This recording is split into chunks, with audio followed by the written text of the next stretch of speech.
And earlier I spoke with Warren Cohen, the senior scholar with the Asieh program at the Woodrow Wilson International Center right here in Washington, D.C.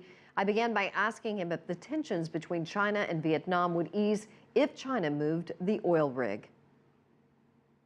Yes, the tensions would subside. Certainly the Vietnamese would feel a lot better. The Americans would feel a lot better. Everybody else in East Asia would feel a lot better. But the Chinese government can't. They've gotten themselves in a hole, and it would seem like they were backing down. And I think the intense nationalist feeling in the country would make that a very difficult move for them. And what has the official response been from China on this? The official response is, this is our territory, not yours. That is within the limits of our lines, our borders, or the waters that we believe we control and belong to us. And we have a right to be there, and we're not leaving. So tensions have gone way back since 1979, when there was the issue over the border there in 1979. Is this just remaining, these tensions, are they spilling over from that, or is this just about the oil rig right now? Tensions between Vietnam and China go back centuries.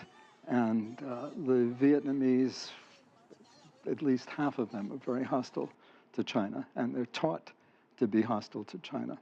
The last time I was in Vietnam, I'm in Ho Chi Minh City, and he called me aside to assure me that the Chinese had not been much help in their fight against the Americans, that they had done it by themselves, and don't listen to those Chinese when they say how much they've done for us. So there's a lot of feeling, and if you go to the museums in Vietnam, you will see dioramas of their wars against China. So the nationalist feeling in Vietnam it can be easily turned into an anti-Chinese movement. How tense do you feel like it really is at this point? We understand that I think 3,000 Chinese nationals have left right now. Ships are leaving. Do you feel like this is a situation that could get turned really violent? Well, it's been violent, but I think it's coming under control now. The Vietnamese government, and this is the sort of thing that often happens in China as well, they allowed the demonstrators to act as they did. If the demonstrators had been out there fighting for democracy, they would have been stopped in 30 seconds. But for this purpose, it was useful to them to allow this to go on.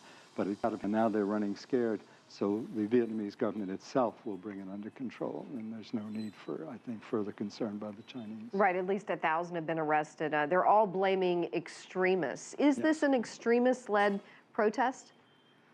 That's hard to judge from here.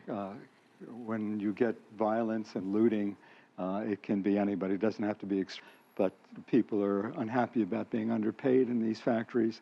That would be one reason for them to go out there. They're anti-Chinese, that would be another. And the opportunity to pick off something from a factory that they could use at home or sell is still another reason. Pressure from the West. The United States has clearly been upset with China over this. Would that do anything to deter this move? No. The Chinese are testing the limits of, well, pushing the envelope on the United States. When will the United States do anything?